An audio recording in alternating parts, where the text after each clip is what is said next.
Ladies and gentlemen, coming to you live from the Lucky Dog studio in a hidden location somewhere in the upper Midwest of the United States of America, it's a brother making his own way but with all the wrong opinions.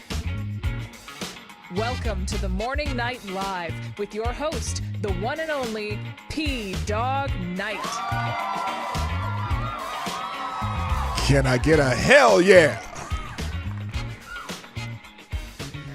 Good morning, everybody. Welcome to the Morning Night Live. I'm your host, Marty, also known as P-Dog Knight on the internet. And welcome back to the P-Dog Knight channel where we... Oh, I should probably change that. I just noticed something I should change. I never changed that, did I? Well, I'll change it in a minute. Anyway, where we talk about what's happening in the news. And what's interesting is I'm not getting a check from anybody. And I'm like, I feel a little bit left out. I was looking at this stuff today about how it's not directly, but the Harris campaign is trying to buy off all these influencers. You know if you're on X, the app formerly known as Twitter, there's all these people who seem to just all come out with the same talking points, right? And there's these media relations firms that pay them to shill for the Biden administration or Democrats or Kamala Harris or whatever. And they all, it's funny because they all come out and say the same ish. I'm kind of holding off on swearing so far because I don't want to rant too much. And it's just interesting. So I found some examples of this. We're going to look at those today. There's several of them and that have come out publicly and talked about it. And and also just a lot of stuff going on with the campaigns. Obviously, the campaigns are in swing. Kamala Harris got a great crowd in Eau Claire, Wisconsin yesterday. They had this some Grammy award-winning artist there too. But look, she's going to draw the crowd whether or not they have, they basically have a concert and then she shows up. Because she's new, she's fresh, she's something different. She's not Joe Biden. She's not the decrepit one. She can actually go out and speak in public somewhat. She's pretty good on a teleprompter. Not good extemporaneously, but she can read a teleprompter. And she got her zingers coming. They got that old couch joke and whatever. So, and now, here comes the Krasensteins with a little dark Kamala thing because she got all pissed off at some people who were protesting at her campaign rally in Eau Claire. We'll get to that in a minute. As many other things we'll get to. Got a big full docket today. We'll get to some of the articles maybe too because I'm not going to spend a whole lot of time on trending topics today. There's a couple interesting ones though. So we'll get to it. That more before or after. Excuse me. After, whoa, there we go. Thank you, Gunfox61. Now you are the Streamlabs Superstar sponsor of the day. Thank you for dropping a Hamilton in the tip jar. Gunfox61 says, Marty, well, on the topic of the VP, the cult of the left thinks this. So we got an article that will help shape our show today, and it's an article. It's about Tim Walz. Oh, good. We're gonna let me just give you a preview. The name of the article is Tim Walz is giving MAGA a master class in manhood. This is from the Readout blog, Joy Reid's blog, written by Jahan Jones. We'll get to that in a minute, I promise. Also, Avocados Dalby, thank you for sponsoring the show. Also, dropping a small bulletin tip jar saying, here you go. I'm paying you. Now shill for me. Hey, look, AD is going to find out today whether or not he's got the butt cancer. Apparently he had a colonoscopy and they took some out and they're going to test it and shit. I shouldn't probably make shit jokes. But anyway, best luck to you, sir. Men over 40 should have their colonoscopies on a fairly regular basis. Check with your doctor when they think you should do it. And, save yourself some shit, so to speak.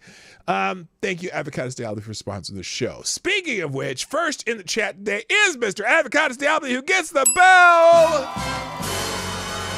Way to go, sir, as often you do. Also, good morning, Somnambule Nation, Kara Soldier, Trippy Liberty, what's up, my brother? Mike Savage, Blarg, #1, is in the house. JB, good morning. Also, Balin Bobby is here a couple days in a row. Nice to see you here a couple times in a row on the live show. It's nice to have you here. Also, good morning, Maddie, who knows as well as anyone that cancer sucks.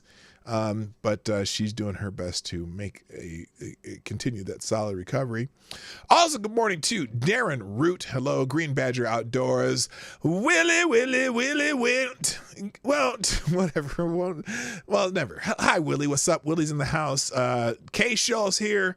And is that Gunfox61, the greatest administrator a Discord server could have of the P-Dog Night channel. Major breaking news: Ukraine invades Russia and might be threatening to take a nuclear power plant. Yeah, I saw that. They're in, what's the name of the town? Kursk?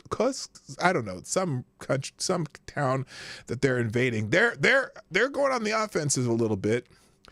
Does that mean the war is escalating? I know they've taken some prisoners too, Russian prisoners too. Look, they can let them fight it out, and we don't need to supplement it. I don't know, but whatever. Yeah, that's crazy. Also, good morning. Who else is here? Tyler F's in the house. Lord Stanhope, and I think that's just Kuntz. Yeah, that's it. Kuntz. Don't say that in wrong. Kuntz. Kuntz. Gunfox says 100% of Russian soldiers have surrendered to Ukraine forces. Or hundreds of, not 100s.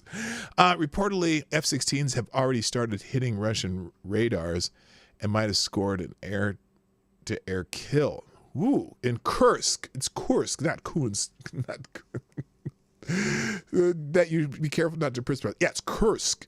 I had an article open on that too, but I shut it because I really don't spend a lot of time on that war, but we'll get there. And Willie says, go ahead and sing, Marty. And so long as it's not Jeremiah was a bullfrog, we can and are, we'd be friends. Be friends. That song traumatized me into going by my middle name by 7 years old. Oh, is Jeremiah your first name? Well, no, you know what? I would have never thought of singing that song with your name. Besides, that song, Willie Won't Go Home or whatever, I don't even know the name of the song. I suppose it's Willie Won't Go Home. That was one of my favorite songs when I was a kid. I don't know why. It was just kind of a cool song, had a cool kind of guitar lick in it, and the solo and everything. It was a good thing. So, NATO military leaders have an emergency meeting today. Well, that's, oh boy. Guess we'll be hearing a lot more about that later in the day. All right, let's get into the show because I got a lot to get through and a limited time to get to it. So let's start with some of the trending topics today. By the way, it is our special day. Our special day is one for the Kamala Harris supporters. It's International Cat Day. International Cat Day, I guess. Show us your cats. Well, there's probably a lot of, I shouldn't even be making this joke.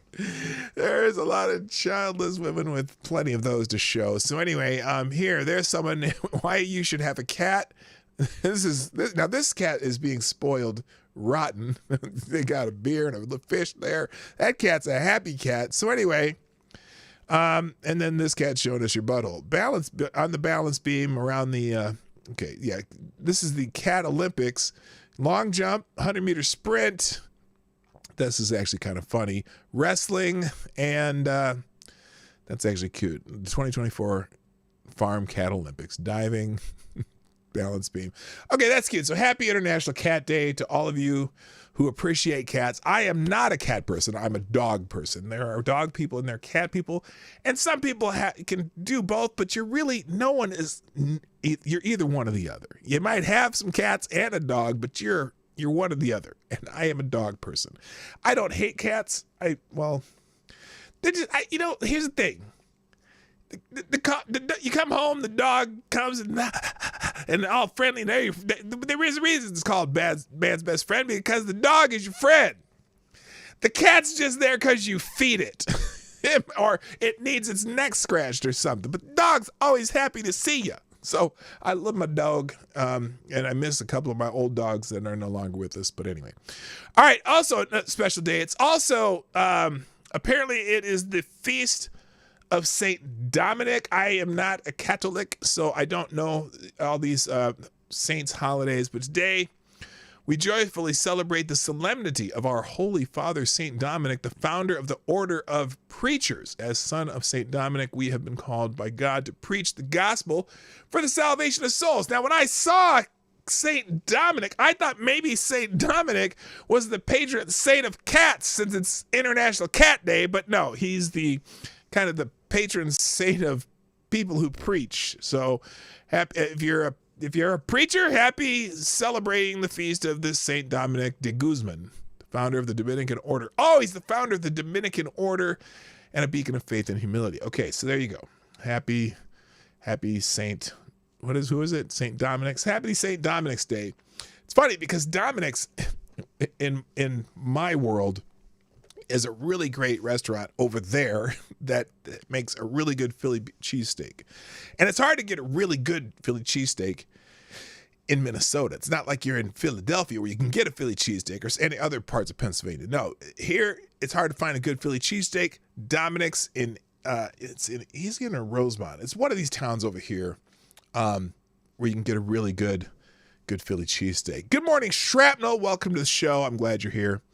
All right, moving on. Also in the trending topics, Marquette is trolling. Marquette is trending. Now, Marquette has done a poll and apparently has Kamala Harris leading Donald Trump in its poll. There's a couple things here. Polymarket is moving in favor of Harris today. An A-plus pollster, Marquette, has Harris leading Trump by 53-47. Well, of course, you get the freshness bump.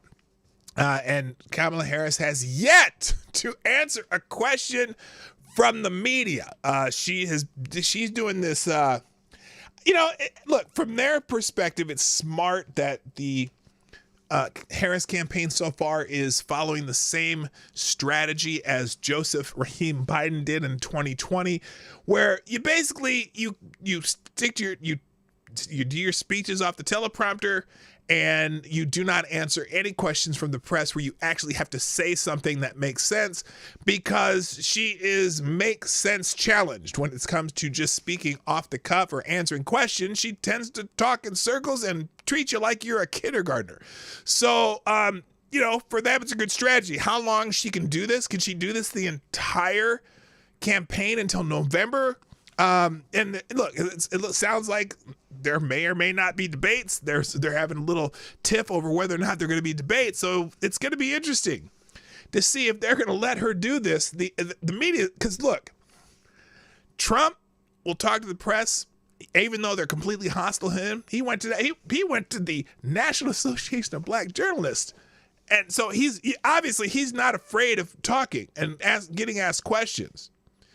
Kamala Harris wouldn't even go to that. Now, that would have been the most friendly venue she could have possibly gone to. And I posed this question because we're going to be talking about influencers today.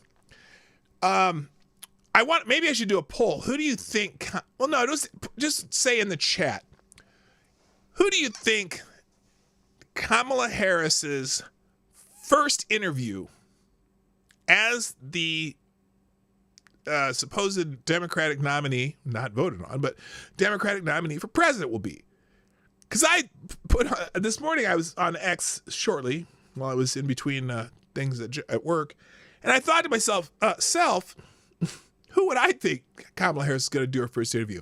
I'm betting on she's going to find some social media influencer. That's going to be the first person to interview Kamala Harris as a presidential candidate. And the reason I say that, and what, it's going to piss off everybody. Oh, so here's some people. Hassan Piker or Destiny. Yeah, I could see that. Or not even a serious. It will not be, if it's a social media person, like a Twitch, influencer or Instagram or whatever. It's not going to be a serious person who talks about politics. I guarantee it. Charlemagne? No, it will not be Charlemagne. Some of those people at Charlemagne going to ask her some tough questions, and that she's gonna look silly. She's gonna look like she's pandering. And Charlemagne's already been critical of her a little bit. She won't do one. CNN, Piker, Destiny, breaking news: China, other dam failure wipes away a town in southern China. Just reported. What? Oh, a dam failure in southern China. Oh my goodness. Oh my goodness, that's terrible. MSNBC. I don't know if it'll be MSNBC. The View, maybe that could be. Although, I think that would piss off real journalists, like political journalists. Crackhead Barney. Who's Crackhead Barney? I don't know that. Ellen DeGeneres. So anyway, yeah, those are some interesting choices there. Good morning, by the way, Darren Root. An amazing disgrace is in the house. And also, good morning, John Arnott. What's up? Nice to have you here. All right. Yeah, I think it's going to be some fluff social media influence. Like, remember when Obama it was Obama who did the interview with the girl who bathed in cereal, like Fruit Loops or something? Or was that, it wasn't Joe Biden. But it's going to be some fluff ass non-political blogger who's going to, tell me how, Madam Vice President, tell me how it feels to be the greatest woman in history. I mean, those are the kind of questions you're going to get. She's not going to get any serious questions. She's not going to talk to anybody who asks serious questions. So anyway. All right, let's move on. By the way, Marquette, though, the Marquette poll has her favorite. And Krassensteins are very excited, of course. Now, they can't even get this right. She says Harris up 8 points, 50 to 42, Kennedy 6%. They haven't had the Democratic National Convention yet. She's never answered a question yet, and I don't know that she will. And in fact, it's 53-47, not 50-42. I mean, Krassenstein, you can't even get this right. You can't get it right. Anyway, moving on. Also trending is now. Now this is funny. Where's Donald's trending now? It's funny because Donald Trump will take questions from any reporter. He'll stop. And yesterday, J.D. Vance, I think, took questions from reporters off the cuff for 20 minutes. And somehow, the Democrats are using X to get the hashtag Where's Donald trending, and also Where is Donald or Where is Trump both trending right now. And it's funny because where's Donald? Where's Kamala? At least when it comes to reporters. She doesn't, we know she doesn't answer any damn questions. So anyway, this guy, Nick Floor, says Democrats on X abusing X to get Where's Donald trending. Anytime the Democrats and Kamala Harris do this astroturf trending nonsense, make sure to add this video clip so the entire world can see what they're hiding. So here's the clip he put on the Where's Donald hashtag. We have to stay woke. Like, everybody needs to be woke. And you can talk about if you're the wokest or woker, but just stay more woke than less woke. Yeah. So anyway, that sounds stupid. Again, but now when she was saying this was woke had a slightly different meaning at the time she said this. I mean, it more meant this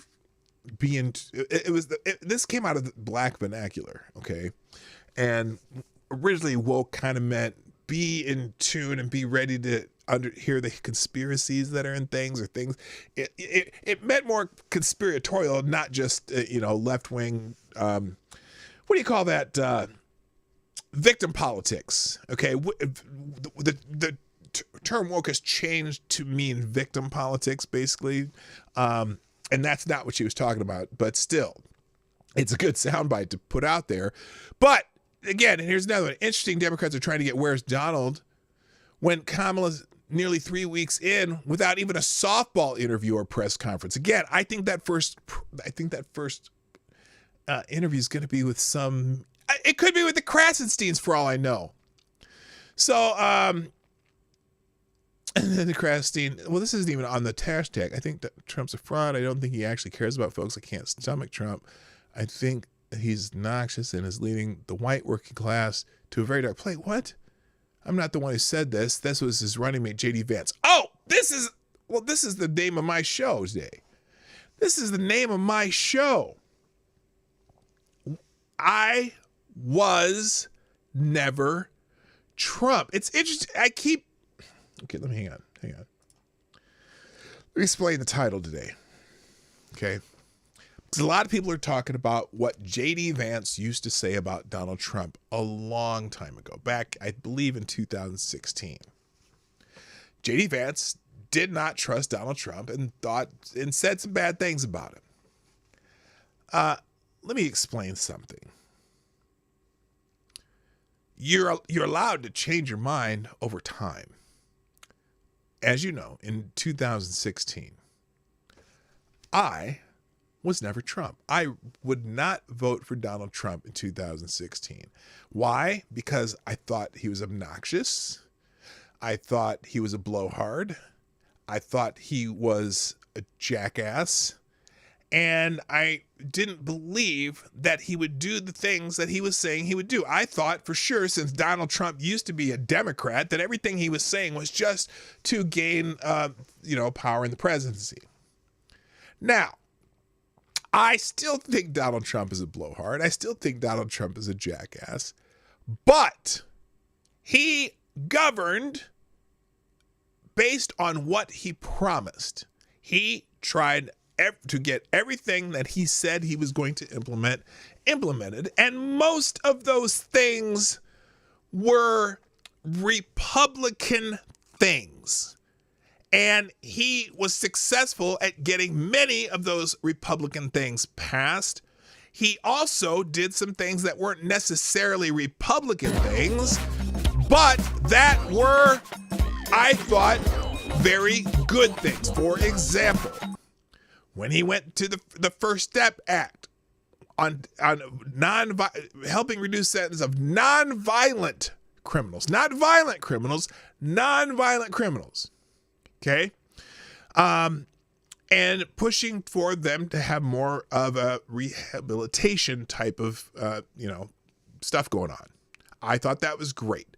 I thought I agreed with most of his foreign policy. His foreign policy is one thing that surprised me the most. I thought he was correct on many of things. And his criticism of NATO were spot on.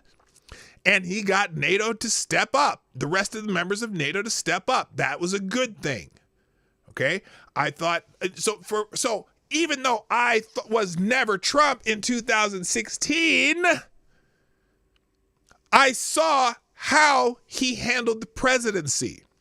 And in spite of the constant lying about him, about things he said, taking him out of context to make the most uncharitable vision of Trump, and the media just going after him, the whole Russia bullshit, and him constantly taking him out of context, when as his actual governing that he did, his actual function as the president of the United States, I thought he did great.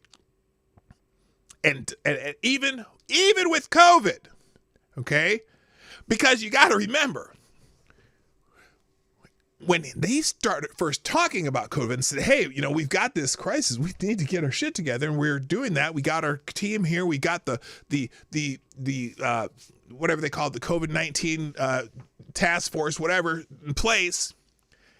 And all those other people who hate Donald Trump, like Nancy Pelosi and all these Democrats, were poo-pooing it like, oh, right, yeah, this is not real. Oh, go ahead and go out to the Chinese festival in San Francisco. We're here and we're not afraid. Oh, when people started dying, all of a sudden you're blaming it on Trump. He had his team in place. They were already working on it. And then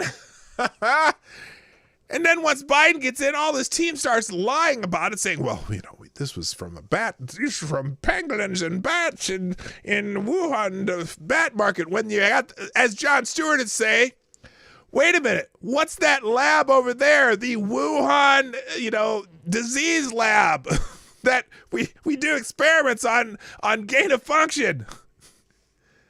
So even with that, even with COVID, he did it as he was on it when it started. And everyone else was like, listen to him. He's just an idiot. No. Oh, well, after 1 million people dead, now they're all blaming it on him. Did he, he was called a racist for saying, hey, maybe we should restrict travel from this area because this is where this disease is. And a lot of people over there are already dying. Maybe we should, maybe we should just cool our jets for a minute. That's kind of an unintentional pun. So anyway, I changed my mind. I was no longer never Trump. And in 2020, I voted for the man because I thought he was a much better choice than the plagiarizing sundowner that was obviously, decrepit. During that campaign, we all saw that Joe Biden had, hints of dementia. But y'all kept him in the basement and didn't put him on TV and never made him answer questions. But every time he did an event, you could tell his words were slurring. He could barely remember what he was talking about. And I knew that then, during that campaign. Joe Biden was a terrible candidate, and I wouldn't have voted for him anyway. He's an idiot. But I became a Trump supporter then. And I am a Trump supporter this time because I know what my governor, the new vice presidential candidate, is like because he's my governor. No way in hell I would vote for him for anything. And Kamala Harris is a disaster. She's a disaster. She never got a vote in a primary. She had to drop out because even California wouldn't support her in 2020. And it's funny. I think, here's what I'm thinking. In 2020, Kamala Harris was the media's favorite in the Democratic primary. By far, they wanted Kamala Harris. She got zero traction, right?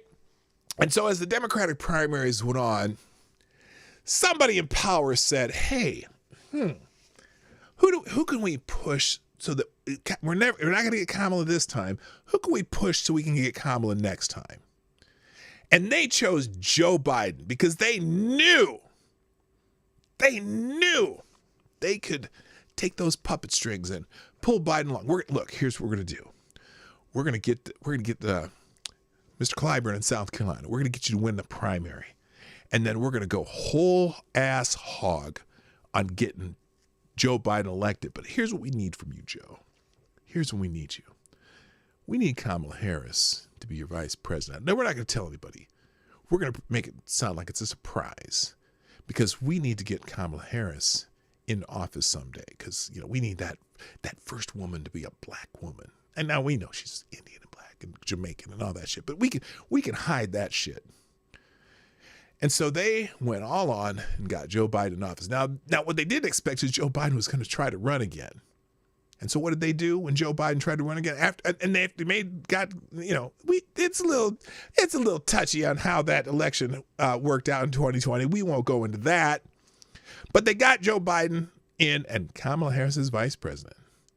And then when Joe decided to run again, they're like, oh, no, that was not part of our deal. That wasn't part of our deal. You weren't going to run again. This is going to be a one term, and now we're going to get your vice president to be the first woman president. Because she was the choice. She was the one we wanted, but the people said, no, we don't want her. We're not voting for her because she's terrible. But now we got her. And guess what? Since you did this, we're just gonna wait until it's too late to change. Wait till it's too late to change. And when we do, then remember you said you're gonna get sick. You're gonna get sick, and then you'll just step out of it. Funny how that's exactly what happened. You had a terrible debate. They made you have the debate before you were ready because you're never going to be ready because you can't put two sentences together. And we're going to make you look terrible. Now, if you don't drop out, then your legacy is going to be the first 25th Amendment president. That's what it's going to be. if you don't drop out, we're going to make you the first 25th Amendment president. We're going to we're going to stop protecting you. We're not going to talk about your stutter because it's dementia. It's not a stutter. We've known that the whole damn time. And that's how we got Kamala Harris without a single vote in a primary. They wanted Kamala Harris last time, but nobody wanted her. But now they got her, and boy, they got people fired up about Kamala Harris. Ooh, yippee. Well, guess what? I am a little concerned because the media is going to be relentless in pushing her along, just like they did Joe Biden in 2020. So, as I say often, we must burden her by what it's been. And somehow we got to make the press do it too. They got to start asking her questions. And if it's got to be just Peter Doocy, then let it be Peter Doocy or somebody. I don't have a lot of faith in Fox News either, but someone's got to start asking her questions and make her answer them.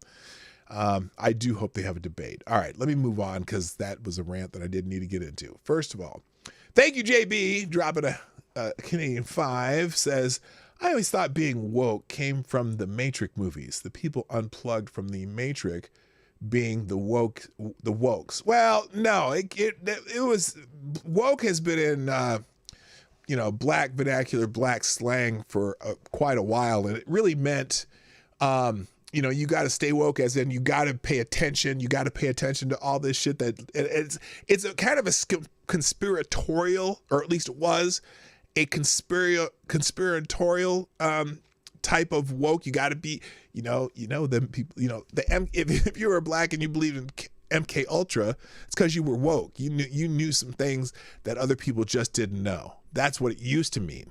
But it turned into a kind of a left-wing victimhood politics kind of thing. Anything super ultra liberal in social terms is woke now, so it's kind of changed.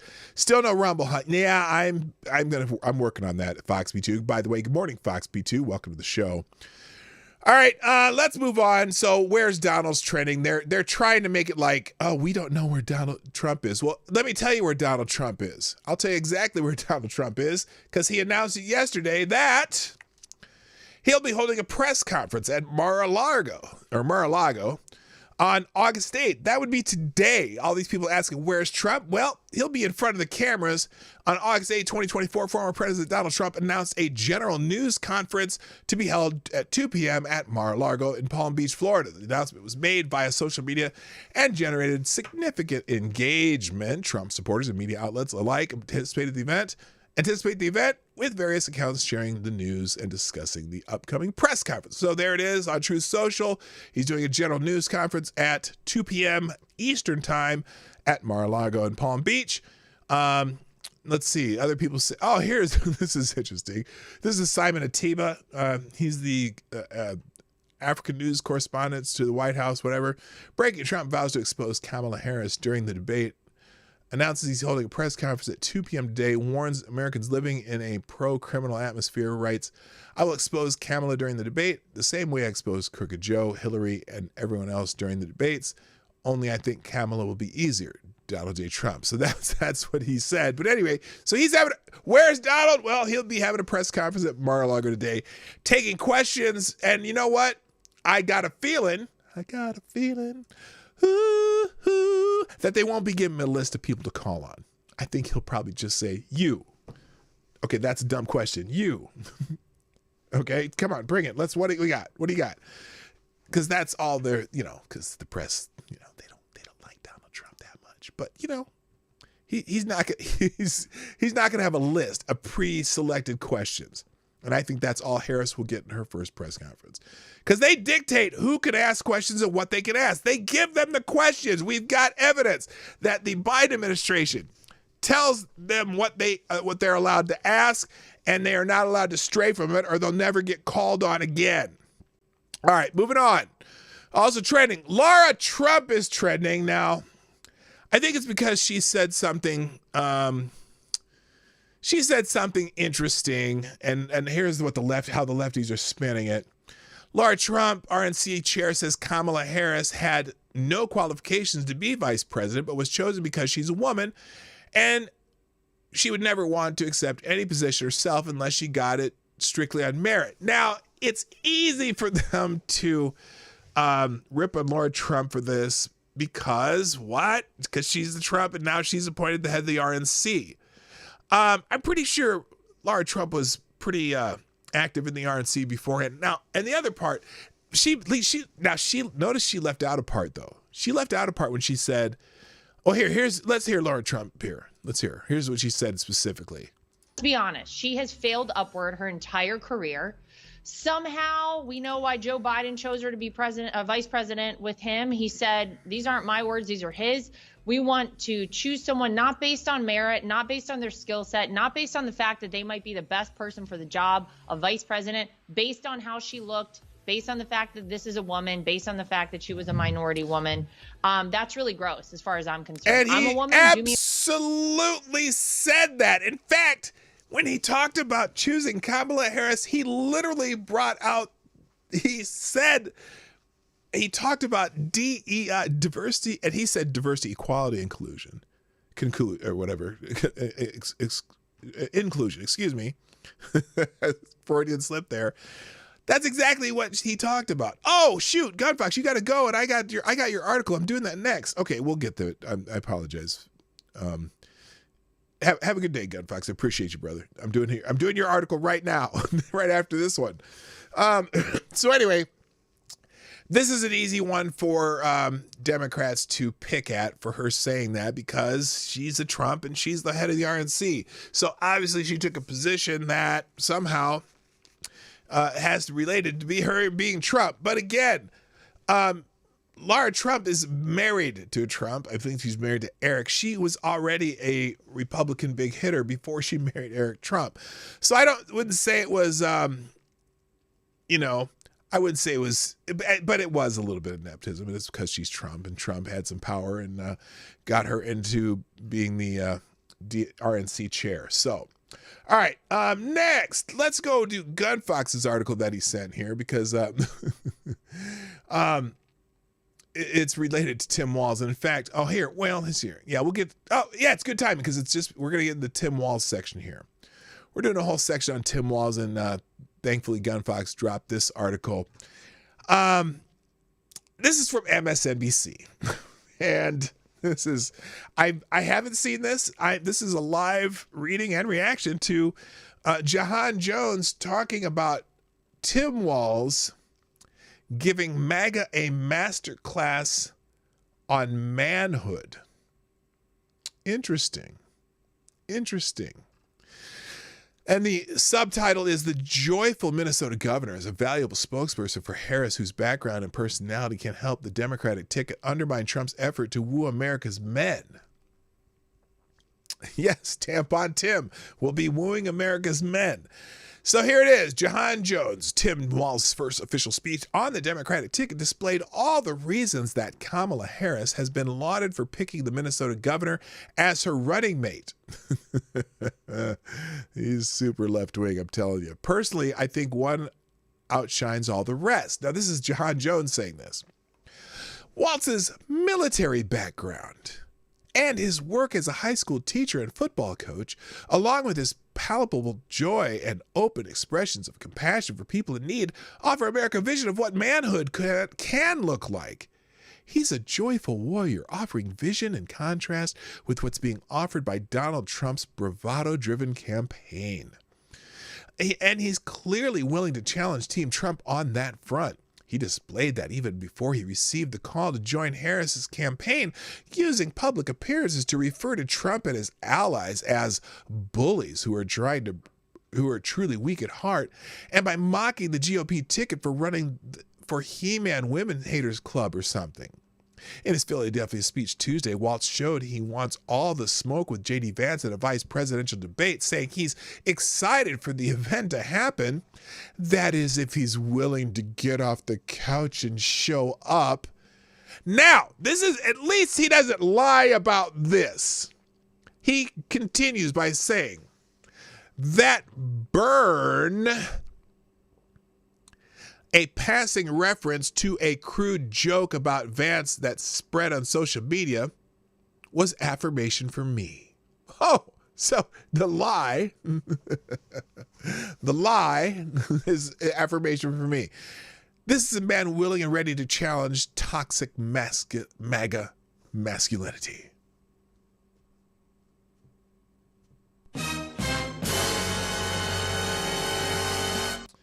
I don't think I'm alone in my belief. I've been seeing posts on social media praising Walz for embodying a more refreshing and humane idea of manhood than anything conservatives are offering. And Harris seems to understand that as well.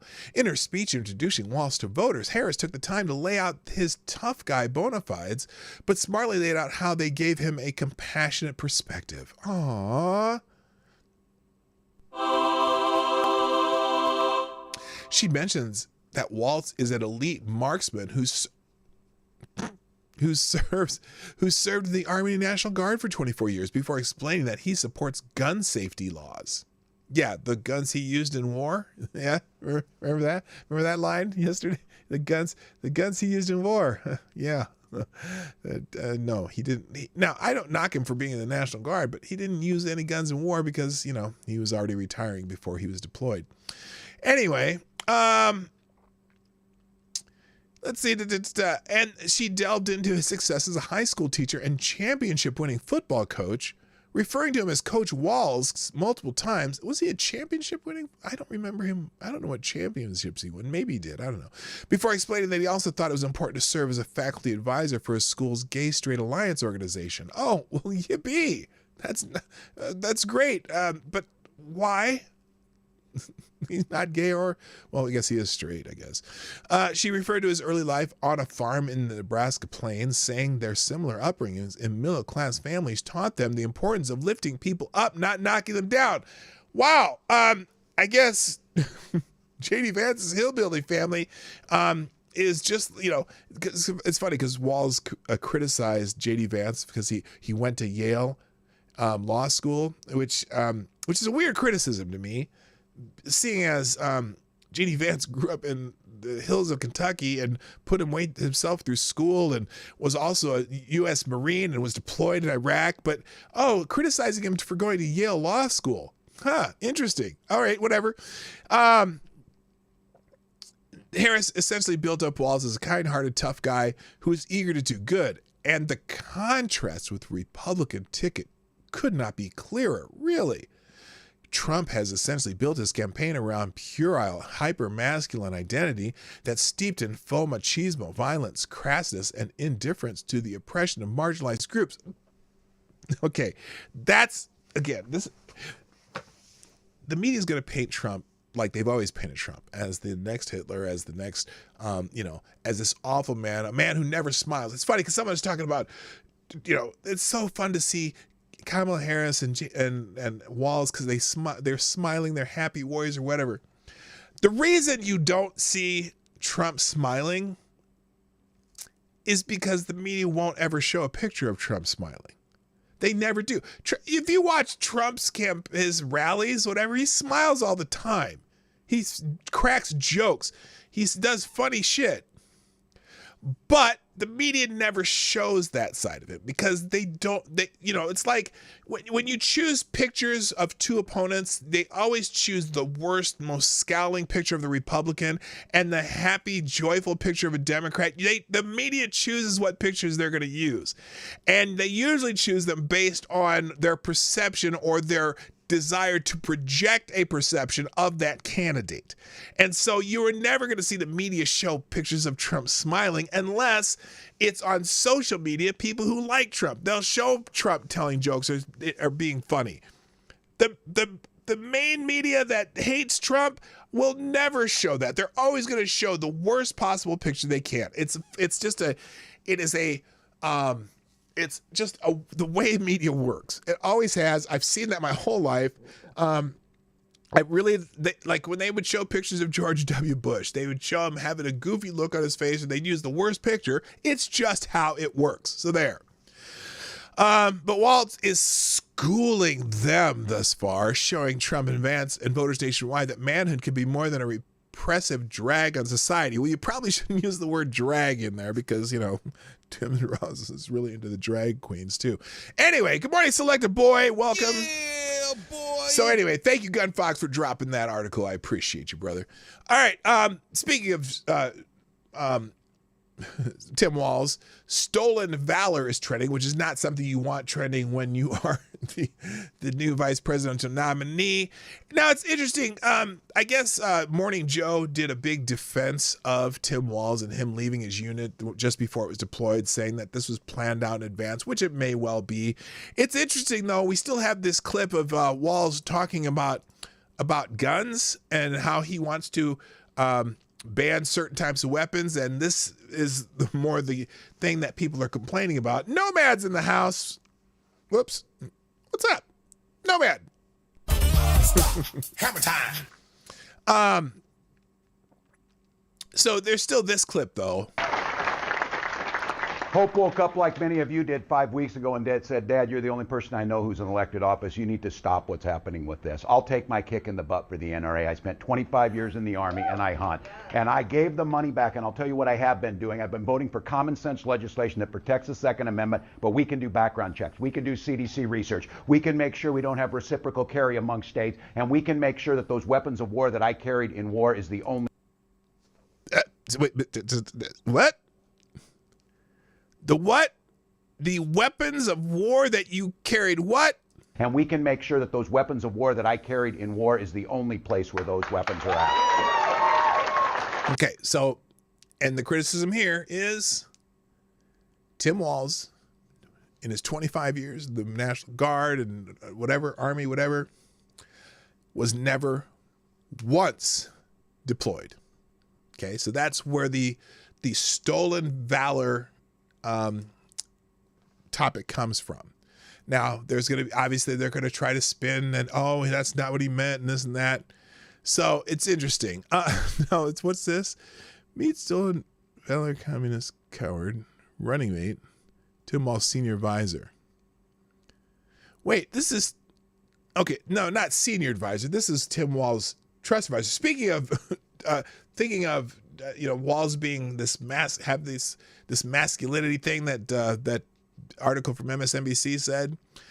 This is one of Tim Walz's advisors. Now, I'm curious how this fits in with the masculinity theme. Good morning. I'm just making a quick video here to make sure everyone knows that we have the Trans Day of Visibility is coming up on March 31st. It's a Friday.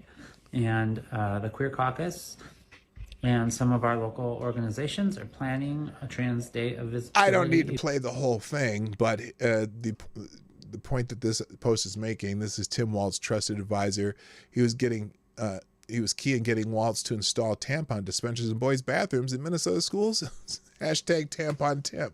So yeah, Tim is definitely redefining masculinity by putting tampons in boys' bathrooms. Now, but the thing is, as you know, when there's something negative about a Democrat, the media tries to play goalie, right? They try to play goalie. So here we go. Bloomberg stealth edits piece on Walz to cover lie that he served in Iraq. Bloomberg News quickly edited a piece by Josh Green. This guy is important to the story about presumptive Democrat vice president candidate Tim Walz serving in Iraq.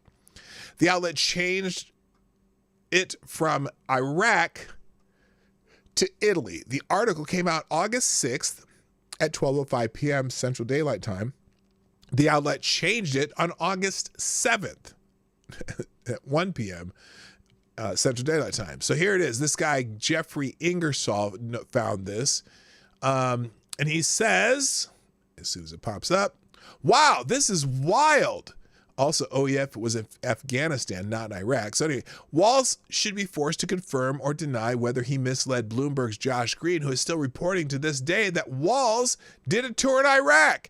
And Green should come out and say whether he was misled. This is false and it is false now. So here's how the article read before.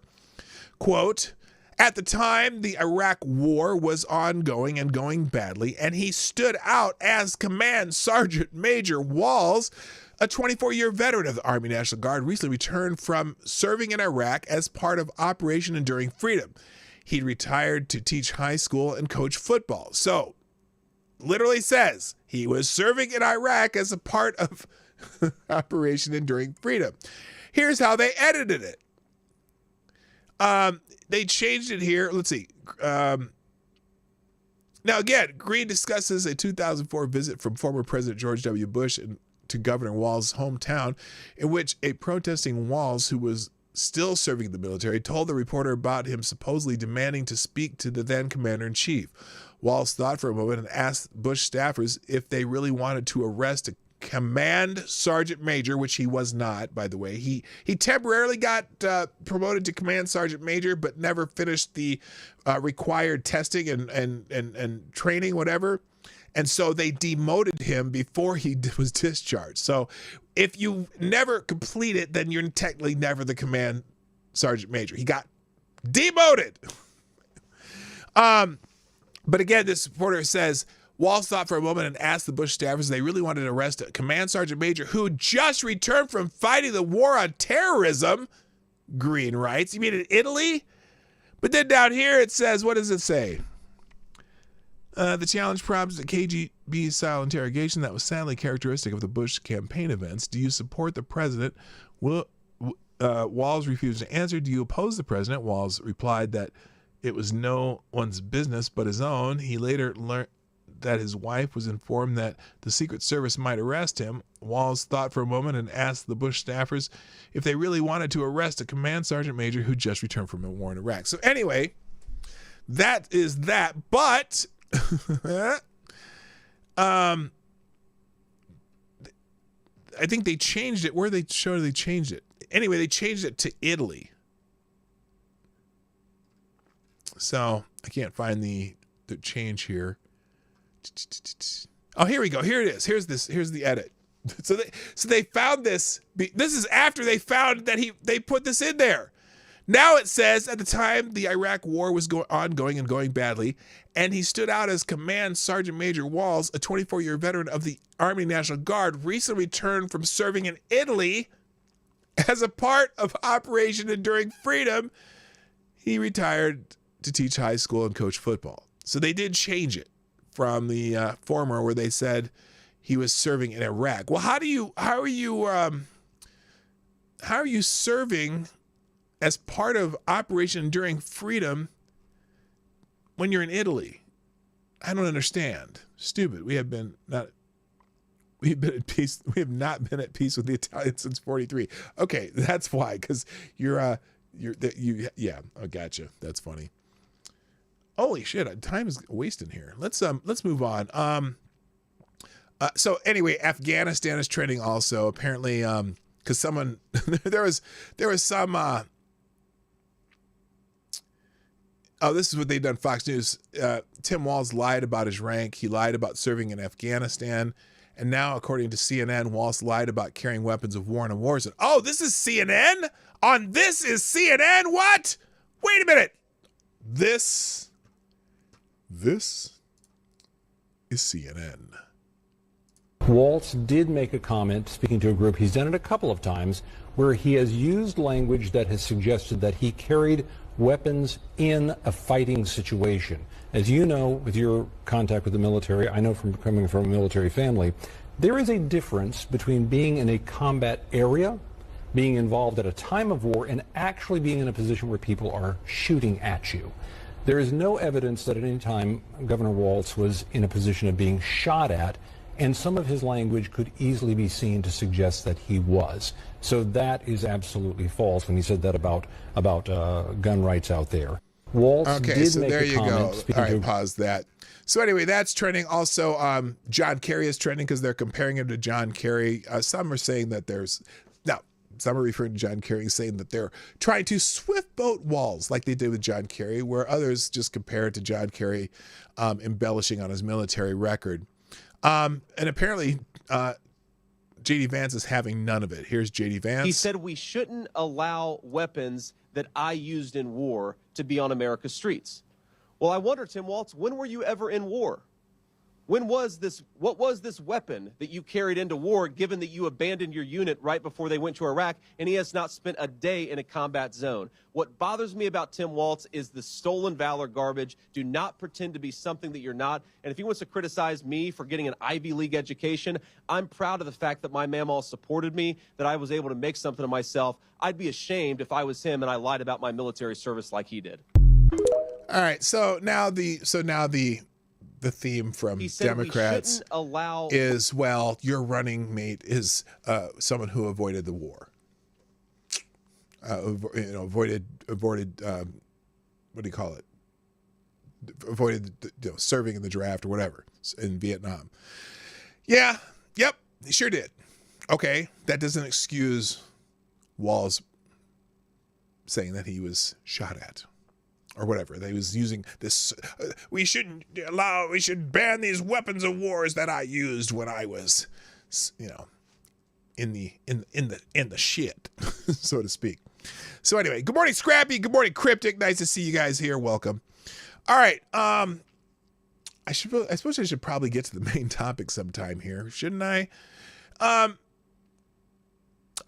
do want to acknowledge this though. Shoot, this is kind of cool. Apparently this woman in the Olympics, her name is Gabby. Is it Gabby Thomas? No, Gabby. What is her name? I think it's Gabby Thomas. She Gabby Thomas. She won the women's 200 meter in the Olympics. And this lovely young lady is also a Harvard graduate. She graduates from Harvard at 22, and she has a master's in epidemiology, volunteers at a health clinic for the uninsured in Austin, and wins a gold medal at the Olympics in the 200 meters. Yeah, baby, way to go. Congratulations, Gabby Thomas. And she is a lovely young lady, too. She's a lovely lady and very athletic and talented, and we are proud of her as Americans. But the reason that Harvard is also trending is because one of our favorite lolcows, Mr. David Hogg. And before I do that, thank you, Crypt, for dropping a 5 in the tip jar through Super Chats, who says, them Italians and their religion of peace, wanting us dead and all. The Italy War in the 2000s was a dark time. Yes, and Tim Walz served bravely. All right, but the other reason Harvard is trending, and I have to laugh because by the way, there's Gabby Thomas. She's so cute and she's so awesome. The girl's awesome. Congratulations, Gabby Thomas. Young woman in my case. I suppose being 60, I could call a 22-year-old a girl, but she's a lovely young woman. And boy, I tell you what, is this girl going to go somewhere? Harvard graduate, master's degree, Olympic gold medalist. He's going to be swimming in dough soon. Anyway, Harvard is trending though is because of this dipshit, David Hogg, who says, damn, JD is a weirdo and a stalker. Yikes. Wait a minute. Stalker? Stocker. Harvard graduate. Now, see, I don't want to diminish Gabby Thomas's accomplishment graduating from Harvard, but damn, David, now talk about a DEI hire. The DEI hire at Harvard, David Hogg, the guy who has made his name off his dead classmates' bodies. This dipshit got into Harvard. I think he meant stalker, Stalker, but he's pretty damn stupid. So This diminishes you, motherfucker. He is the ultimate DEI hire because they also have to have dipshits. That's what the D in DEI stands for. Dipshits. Yes, Harvard got their dipshit. So people are making fun of David Hogg for and Harvard for allowing this dipshit to graduate. Thank you, John Arnott, dropping a deuce the tip jar. I got kicked off of Twitter for billing David Hogg. Wait, what? I got kicked off of Twitter for billing David Hogg. Okay, rewrite that in the regular chat. I want to know what that bullying. Oh, bullying. How can you bully him? He's an adult. Fuck FTG, David Hogg. I know it is Thursday, by the way. Okay, so now there's a couple articles in here I'm gonna have to skip, but I want to give you some headlines, and then I'm gonna get to what I wanted to a couple things I wanted to talk about. One of them is this one. Apparently, Joe Biden, which I haven't seen Joe Biden since. I suppose since Kamala Harris became the vice or presidential nominee. Biden not confident a peaceful transfer of power will happen if Trump loses. I'm not sure what that means. You mean you're not going to transfer the power to your vice president? Now, when he said it, he kind of slipped. Let's see if here. It's day 2. Oh no, it's 9 minutes. I'm not doing 9 minutes. Where is it? Maybe it's in here. No, this is Kamala Harris, bitch. Oh, by the way, Kamala Harris, there were some Palestinian protesters at the Kamala Harris rally in Eau Claire, and she kind of snapped at him. Kamala Harris snaps on pro-Palestinian protesters, accusing her of supporting genocide in Gaza. You know, and here it is. This is her talking to people who are there to support Kamala Harris, and they're protesting some Palestine. Here's what she said. And he intends to end the Affordable Care Act. You know what? If you want Donald Trump to win, then say that, otherwise I'm speaking.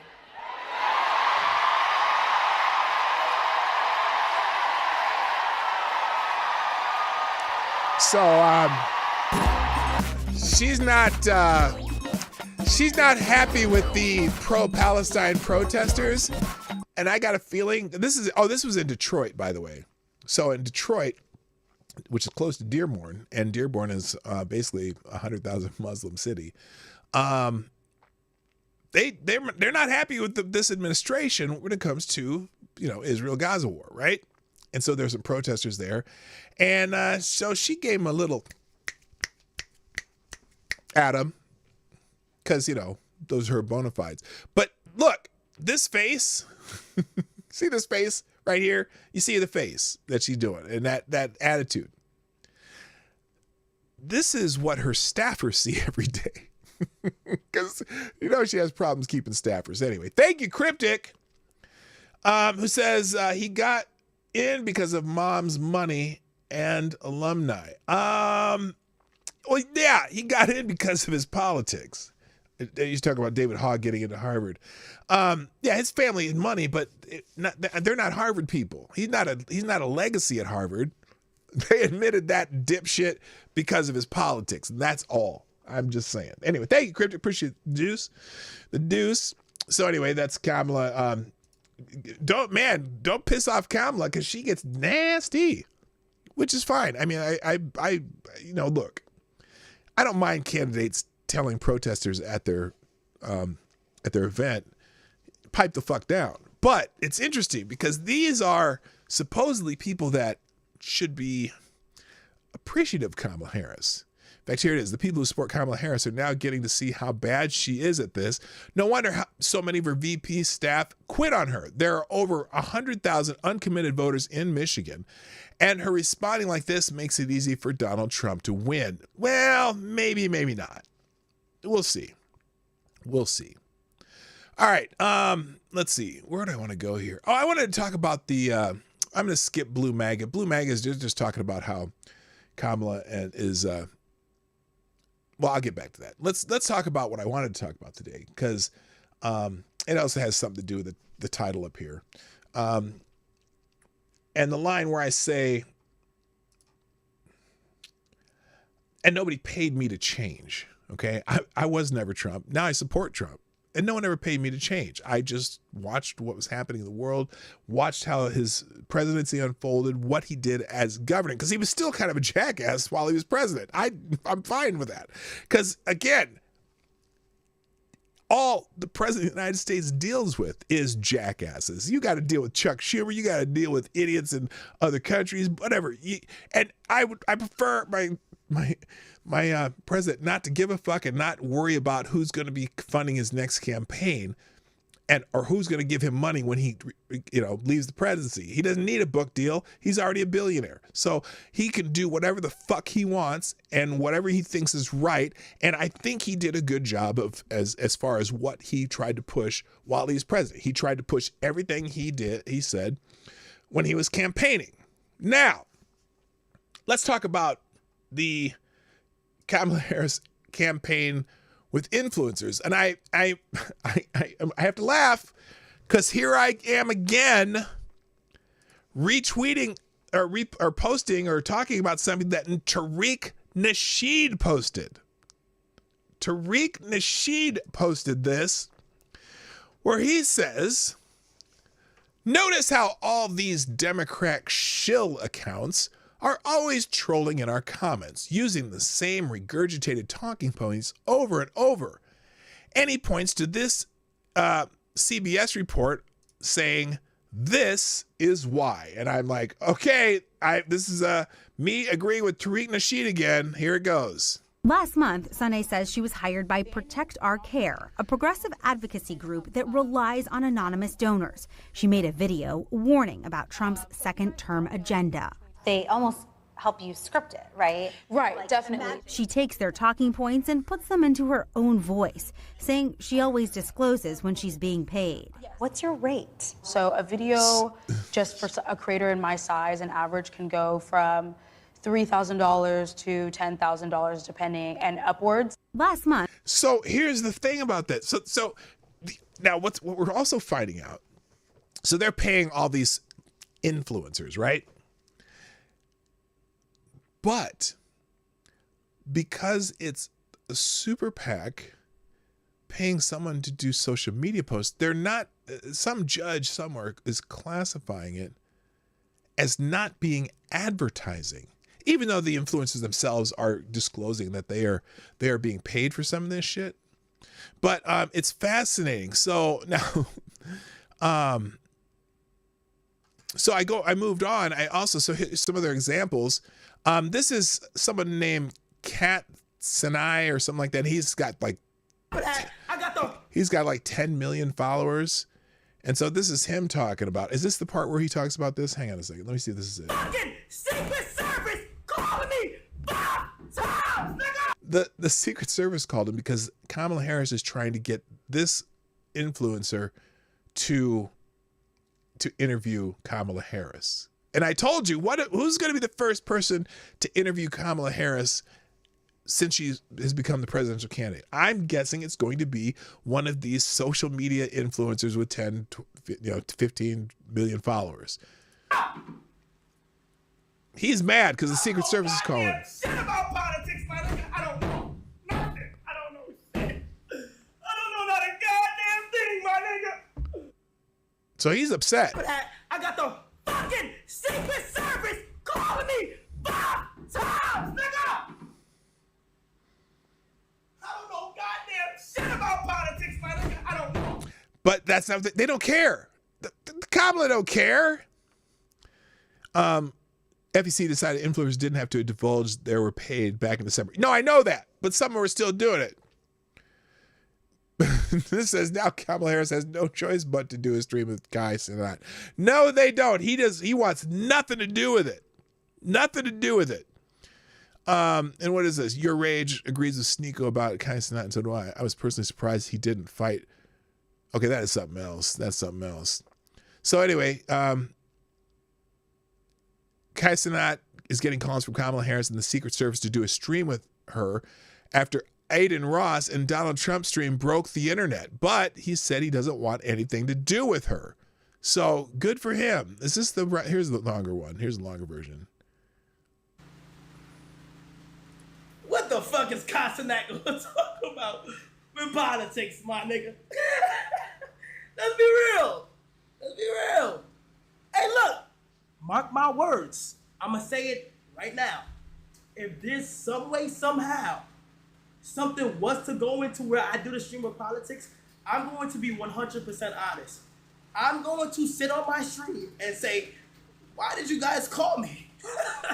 Like, you know, I don't know. I've never did anything with politics. And these blogs are like trying to say, yo, we gotta do this shit, Kai. And it's all the top blogs. But I'm like, bro, since when did niggas care about what Castanet had to talk about for politics? It doesn't matter. And that's the thing. It doesn't matter to them. They just want popular people to look like they are endorsing Kamala Harris. So there's another one here. This guy's on OnlyFans, apparently. Harris Super PAC has been exposed for paying OnlyFans stars to promote her on social media. They even reached out to a gay Trump supporter, Michael Dougherty, who has since exposed them. So here's this guy. All right, guys, time for some drag queen story hour. So about a week ago, I received this email from a group called Palette Media or Palette Management. And basically what they were asking for is $1,500 for anti-Trump content on TikTok.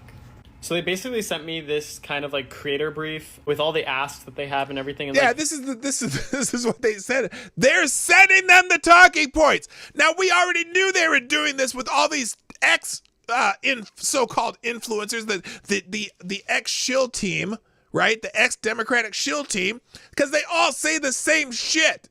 They all use the same verbiage. In fact, sometimes when something happens and you'll have 3 of them posting in different places and it's the exact same sentence, it's because they get talking points sent to them from the Biden administration. It's embarrassing.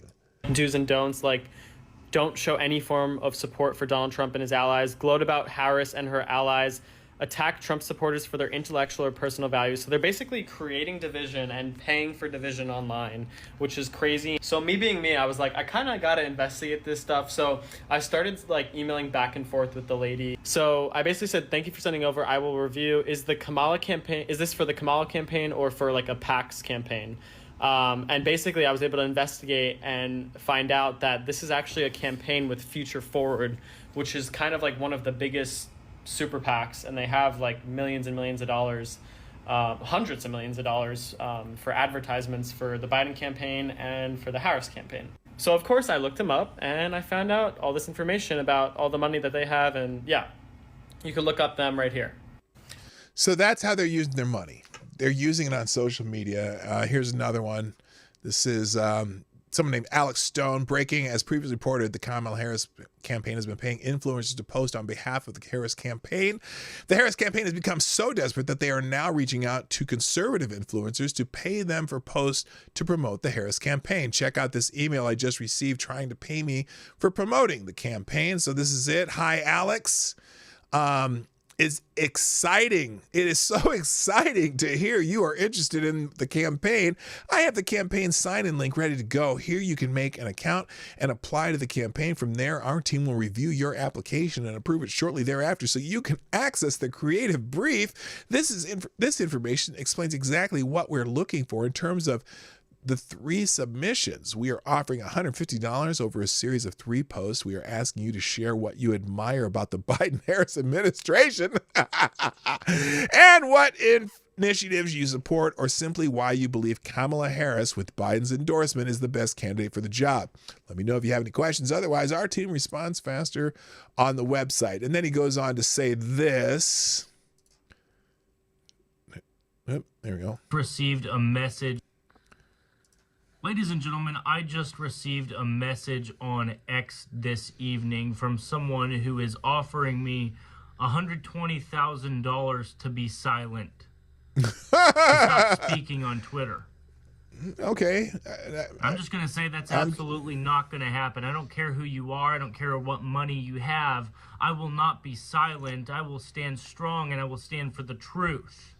I believe this very clearly, that the truth will set this country free. And I'm not going to be silenced by any dark money so I can stop sharing that truth. Okay, that's interesting. I'm skip that. And then finally, do I have one more? Oh no, that was the last one. So it's interesting. So they're out there paying social media shills, and what happens with this, especially on X. So supposedly it is, I don't think the message you got is how do I know the message you got is legit? I don't know. But I do know that they're paying influencers. That's a good question I have to kind of see, Oddly. So yeah, take the money and run. Yeah, woo. So yeah, I think that it's interesting because they try to make it look organic. They try to make it look grassroots when really it's just a giant AstroTurf campaign where they're paying people to do this. They're telling them what to say and how to say it, and is it brilliant or is it insidious? I'm not 100% sure. Okay, real quick, let's go through the articles that I have listed. I'll drop in the links in the chat and the description of this video, this stream. World War III update. The Saudis put Iran on notice. Apparently, the Saudi Arabians are not allowing Iran to come through their airspace if they decide to start a war in the Middle East, and will shoot them down if that happens. So that's interesting. In the New York Post, Kamala Harris scolds the anti-Israel hecklers. We saw what she said. They were chanting, "We won't vote for genocide" in Michigan. And she said, if you want Donald Trump to win, then say that. Wow. That's, you know what? That's maybe the crowd behind her, giving her a little head roll and snaps, liked it. But I wonder what the people who are protesting that war are going to think. I think Chicago's still going to be a shit show. In the Federalist, letter from Michigan Attorney General threatens a resident with prosecution for misleading election information. Apparently, the Michigan Attorney General Dana Nessel is threatening to prosecute a resident for spreading what has been labeled misleading or false election-related information, according to a cease and desist letter reported on Tuesday. It comes just after the Federalist revealed as Secretary of State Jocelyn Benson is urging residents to report their neighbors for so-called election misinformation. So the Ministry of Truth is out there threatening to jail people. I wonder if any of these people they're threatening to jail are Democrats, though. That's what I want to know. Oh God, that is just stupid. There's no way that is. In the New York Post, Camping World proudly raises a huge American flag that local. Here, wait a minute. I got to give this its proper due. Camping World proudly raises huge American flag that local officials ordered taken down. Symbolism about how we feel about this country. Way to go, Camping World. Fuck those authorities. Every Camping World has massive flags over their buildings. If you ever driven by a Camping World, do you know what Camping World is?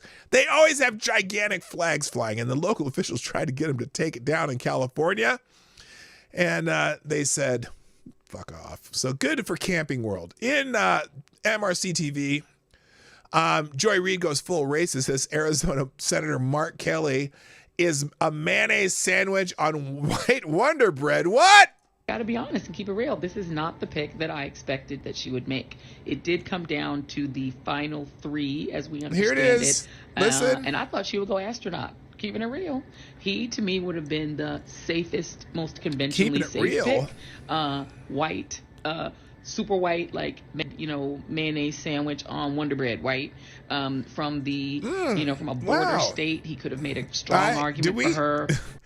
Now, what disappoints me about that video is that she's wearing a hat and not her Trump hair. So I wish she was wearing her Trump hair. Anyway, in the Daily Caller, Bellotti and Ernst, the mask of Fauci's COVID conspiracy is finally coming off. And this is a guest article by Anthony Bellotti and Senator Joni Ernst talking about all the bullshit that Dr. Anthony Fauci has spread over the last 4 or 5 years. Legal insurrection, media touts another COVID variant, by the way. So you know that they're going to try to come up with, bird flu or a COVID variant or something to get people scared about going out and maybe not coming out and voting. Maybe they'll just stop having an election, or do the mail-in ballots and the ballot boxes outside the ultra secure ballot boxes outside county courthouses and cities where people can just drop some of their little ballots off and stuff. Maybe they have a pile, maybe they don't. They can drop off whatever they want. So anyway, meanwhile, states and cities are resorting to wastewater testing to estimate level of COVID infections, as few people are bothering with COVID tests anymore. So now, having a family member in the medical profession, there is a slight uptick in COVID cases. But what's interesting is that they're not severe like when we first started getting COVID. Because why? Because we're getting some, what do you call that? Herd immunity, I guess. I don't know. As this has spread and people have had it, whatever, I'm sure people have much more and look, the vaccination has helped older people. The fact that people have had it before has helped people. And, I just don't see it as big a deal. So, but that's what they're going to start trying to scare you with, a new COVID variant.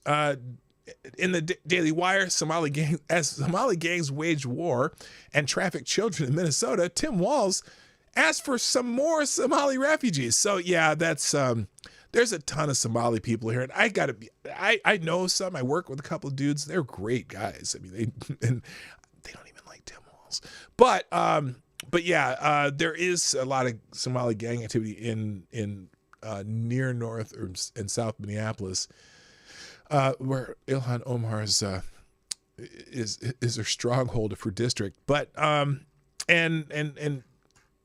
yeah, Tim Walz has asked for more, so you can read that story. Human Events. Tim Walz is an insult to the white working class. Is this Posobiec? No, this is the Human Events editorial board. If you want to know how these are an insult to the white working class, well, you can read that too.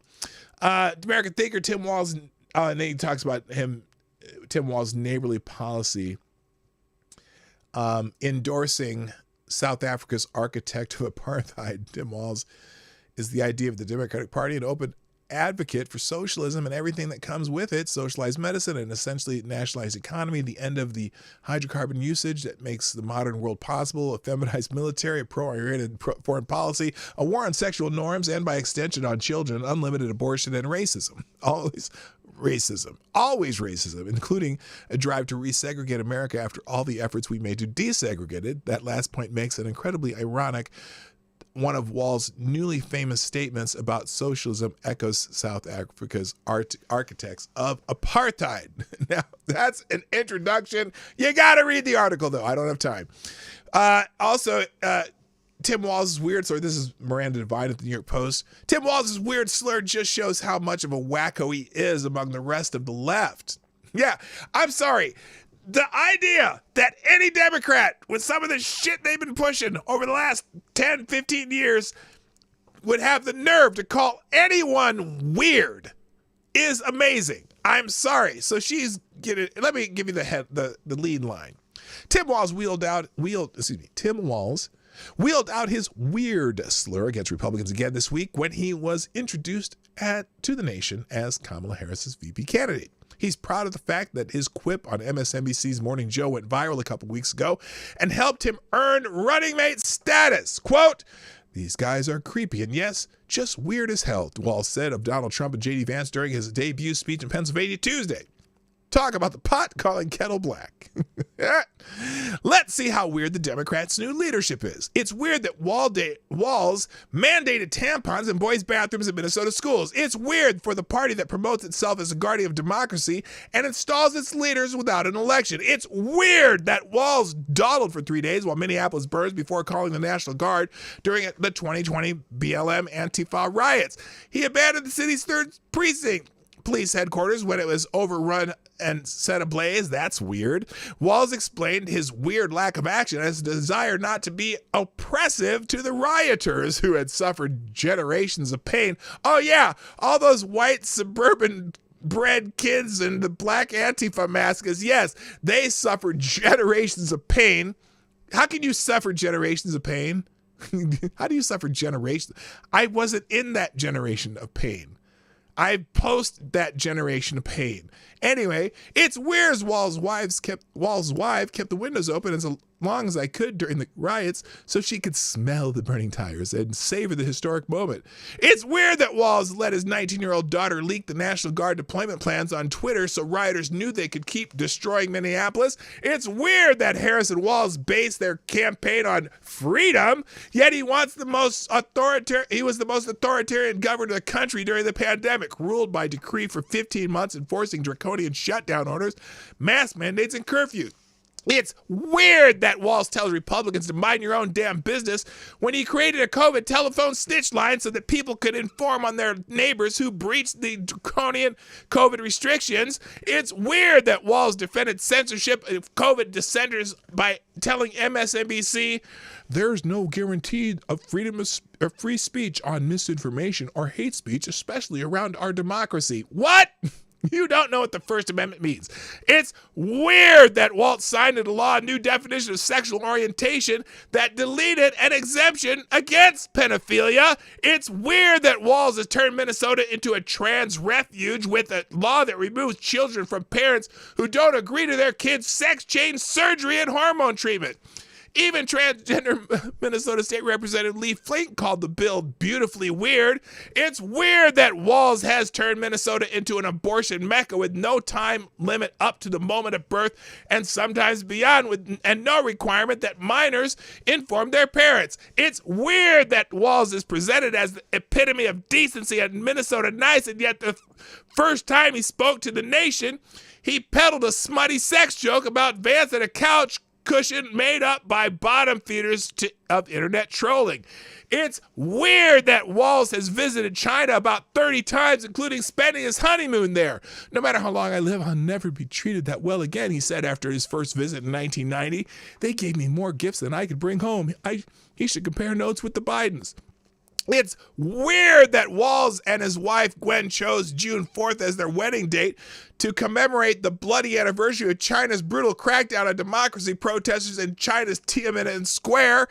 He wanted to have a date he'll always remember, said Gwen. It's weird that Biden quit the National Guard when he's about to be deployed to Iraq, then told everyone he had gone to war. It's weird that he said he wanted to provide ladders to illegal immigrants so they could climb over Trump's border wall. It's weird that Walt says one person's socialism is another person's neighborliness. It's weird that Harris and Walls claim they are defending democracy, but he signed a law to give driver's license to illegal aliens, the first step to voting illegally in elections. It's weird that Walls criticizes Trump for his record on law and order when crime in Minneapolis has soared on his watch. It's weird that he poses as a folksy common sense working man with a Midwestern dad vibes who hunts and wears camo caps, yet he governs like a crazed green-haired radical and taxes among the highest in the country, and residents fleeing the state as fast as they can. It's weird that Walls is a teacher, married to a teacher, son of a teacher, and claims education is a priority,